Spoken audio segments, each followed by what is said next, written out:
Baik, pada tahap pertama saya akan melakukan pengambilan data atau ekstrak dari Badan Pusat Statistik. Saya akan membuka website resmi BPS melalui browser.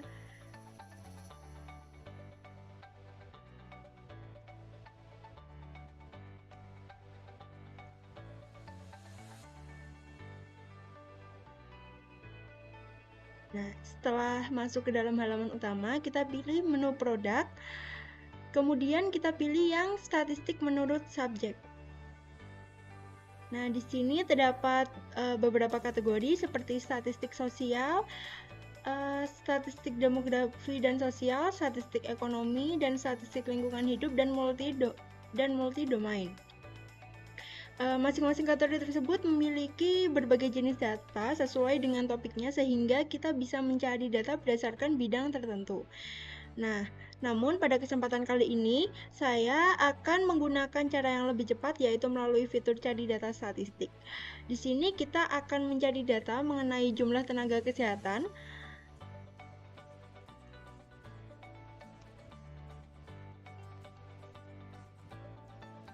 Nah, setelah itu kita klik. Kemudian akan muncul beberapa pilihan data yang relevan. Kita klik data yang sesuai, kemudian sistem akan menampilkan data dalam bentuk tabel. Nah, pada tampilan ini kita bisa melihat berbagai informasi seperti kategori data, tahun, serta rincian data yang tersedia.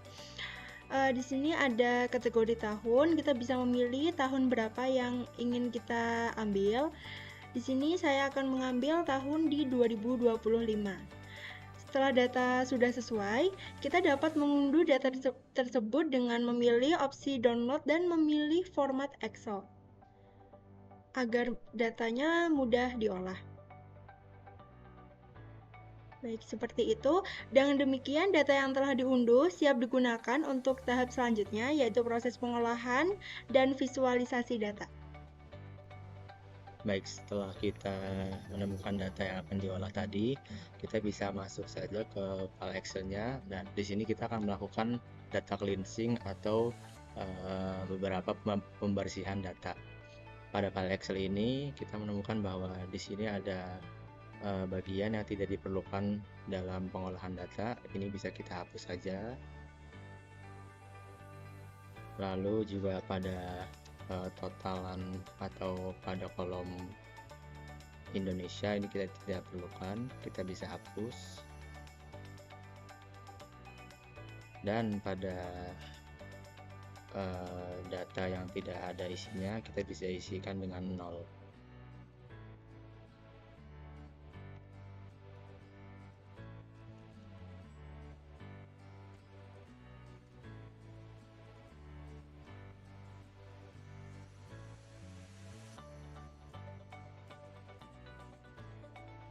Oke, setelah data terbersihkan atau sudah bersih, kita bisa lanjutkan untuk pengolahan di Power BI. Kita bisa masuk ke Excel workbook, lalu pilih file data yang akan diolah. Ini kita menggunakan data jumlah tenaga kerja kesehatan menurut provinsi. Kita open aja.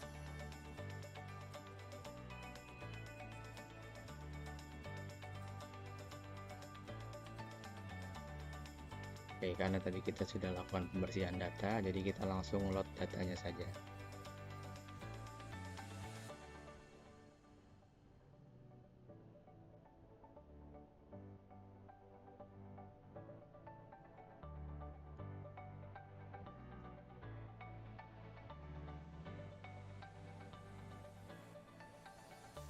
Oke, jika sudah masuk pada tahap ini, kita sudah bisa melakukan pengolahan data dengan memilih beberapa visual yang ada pada layar atau bagian ini.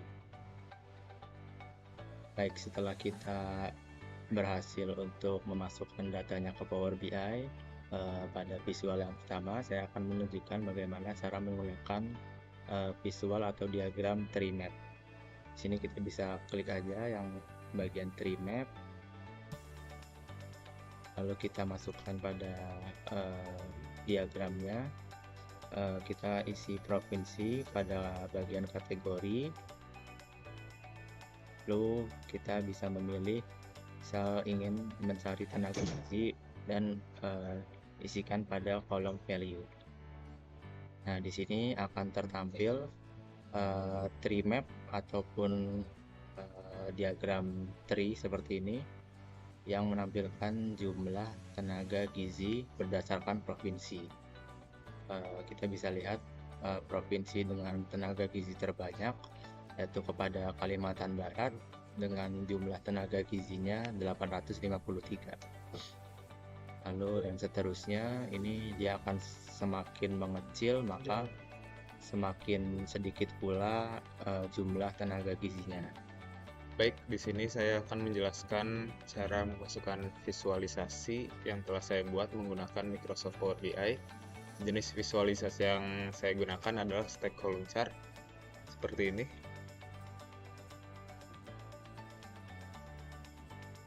Sudah ada visualisasi stack column chart, lalu kita diperbesar aja. Lalu pada kolom x-axis yang berada di sebelah kanan, kita masukkan provinsi. Setelah provinsi dimasukkan ke x-axis, baru masukkan jumlah tenaga teknik biomedika by provinsi. Selanjutnya memasukkan ke y-axis juga sum of jumlah tenaga teknik biomedika, dan yang terakhir masukkan jumlah tenaga sum of jumlah tenaga keterampilan fisik. Nah, selanjutnya visualisasi ini menampilkan jumlah tenaga kesehatan di Indonesia berdasarkan provinsi seperti yang ada di bawah ini, yang terdiri dari tenaga teknik biomedika, tenaga medis, dan tenaga keterapian fisik. Nah, berdasarkan grafik yang ditampilkan juga terlihat bahwa tenaga medis memiliki jumlah yang paling dominan. Tenaga medis itu yang biru muda memiliki jumlah yang sangat dominan di sini dibandingkan dengan kategori lainnya di hampir seluruh provinsi. Hal ini menunjukkan bahwa tenaga medis merupakan komponen utama dalam pelayanan kesehatan. Selain itu juga terdapat beberapa provinsi dengan jumlah tenaga kesehatan yang lebih tinggi dibandingkan provinsi lainnya seperti Provinsi Papua dan juga ada dari Kalimantan Tengah. Jadi secara keseluruhan visualisasi ini menunjukkan adanya perbedaan distribusi tenaga kesehatan antar provinsi serta dominasi tenaga medis dalam sistem kesehatan yang ada di Indonesia. Baik, selanjutnya saya akan menjelaskan mengenai visualisasi stack area chart. Langkah awal yang dilakukan adalah memilih jenis visualisasi stack area chart pada menu visualization.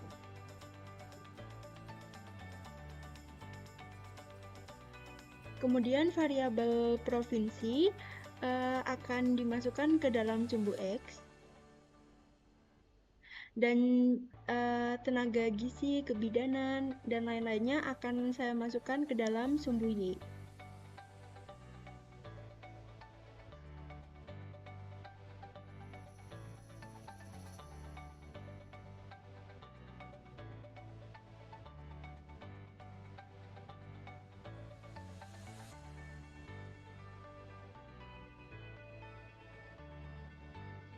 Setelah semua data dimasukkan, grafik akan otomatis terbentuk.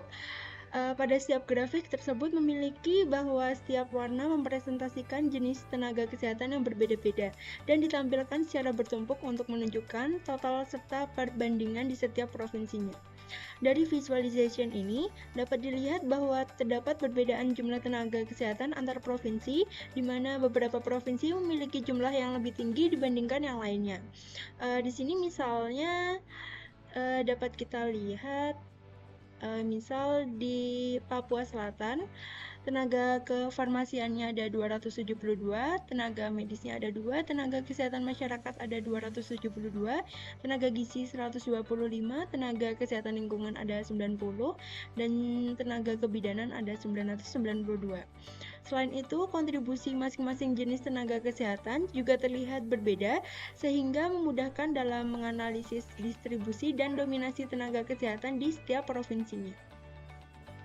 Oke, sekarang di sini saya akan menjelaskan mengenai visualisasi Power BI menggunakan build visual, yaitu visualisasi map atau visualisasi peta.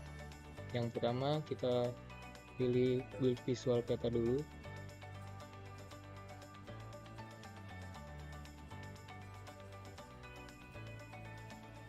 Yaitu pada bagian data kita masukkan data provinsi ke bagian location dan juga legend. Lalu kita masukkan data jumlah tenaga keterapian fisik,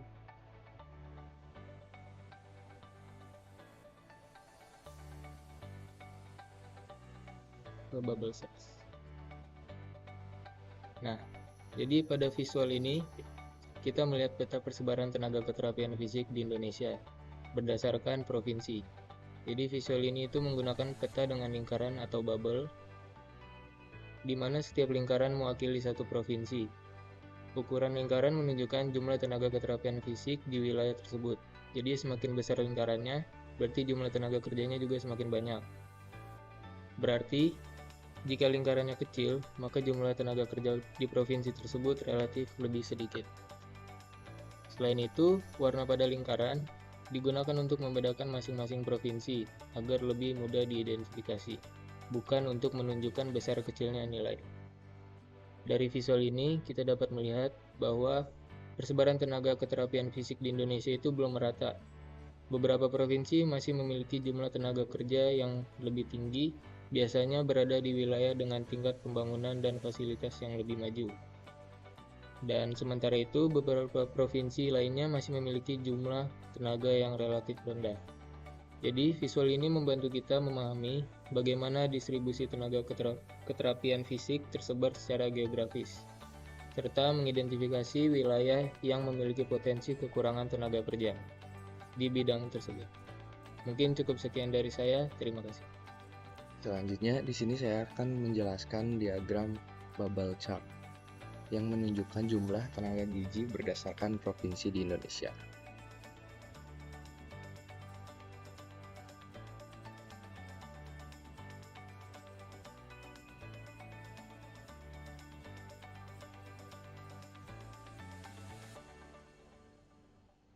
Nah, pertama-tama kita memasukkan provinsi ke kategori.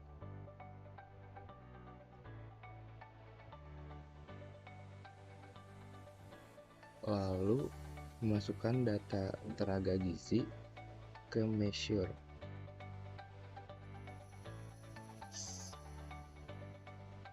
Nah, selanjutnya di sini saya akan menjelaskan lingkaran itu fungsinya sebagai apa.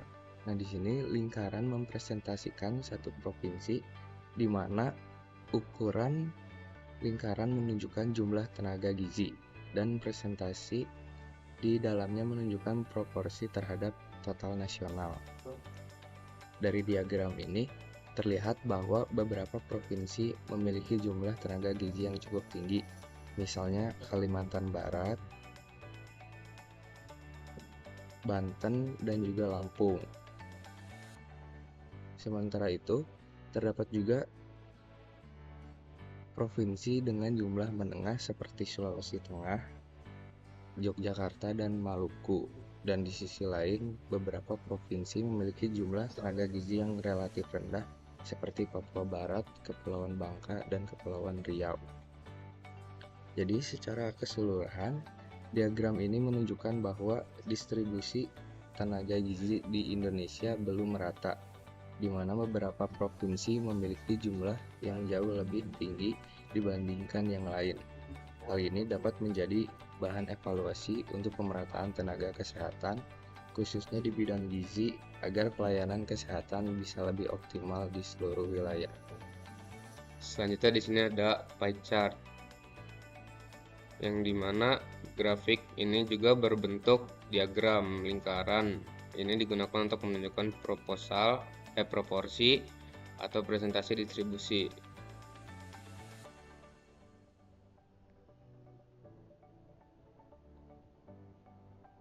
Distribusi tenaga gizi berdasarkan provinsi.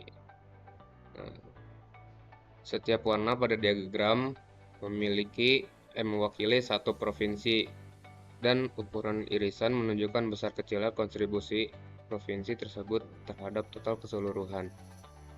Semakin besar irisan, maka semakin besar jumlah tenaga gizi di provinsi tersebut. Dari grafik terlihat bahwa tidak ada satu provinsi yang mendominasi secara sangat besar, karena sebagian besar presentasinya berada di kisaran kecil sekitar 4-6%.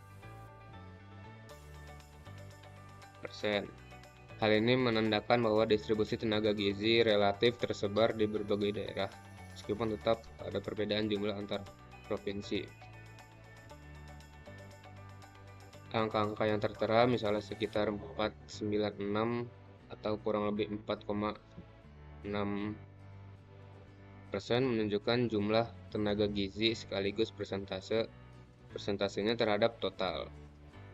Ini membantu pembaca memahami tidak hanya jumlah absolut tetapi juga perbandingan antar wilayah. Jika suatu provinsi memiliki persentase lebih tinggi, berarti wilayah tersebut memiliki lebih banyak tenaga gizi dibandingkan provinsi lain. Secara umum, grafik ini dapat digunakan juga untuk melihat pemerataan tenaga gizi antar provinsi, mengidentifikasi wilayah yang kekurangan atau kelebihan tenaga gizi, menjadi dasar pengambilan kebijakan, misalnya distribusi tenaga kesehatan yang lebih merata. Jadi kesimpulannya, grafik menunjukkan bahwa tenaga gizi tersebar di banyak provinsi dengan proporsi yang relatif seimbang, namun tetap perlu diperhatikan wilayah dengan persentase rendah agar tidak terjadi ketimpangan pelayanan kesehatan.